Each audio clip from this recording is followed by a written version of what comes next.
Cuaca buruk berupa hujan deras yang terus mengguyur wilayah Kabupaten Pasangkayu, Sulawesi Barat membuat Sungai Lariang meluap dan merendam pemukiman serta jalan di Desa Kalindu, Kecamatan Tikeraya. Akibatnya, hari ini pun sekolah diliburkan. Hujan deras yang melanda wilayah Kabupaten Pasangkayu, Sulawesi Barat memicu meluapnya Sungai Lariang yang melintasi Desa Kalindu, Kecamatan Tikeraya.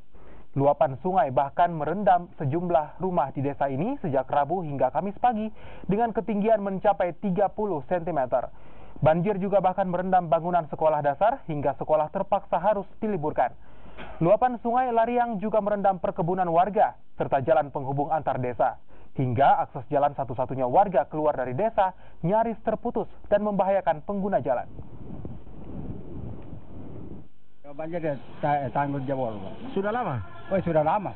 Sudah pernah dikunjungi pemerintah? Sudah dikunjungi gubernur, bupati, sampai sekarang Pak tidak ada. Tidak ada perbaikan?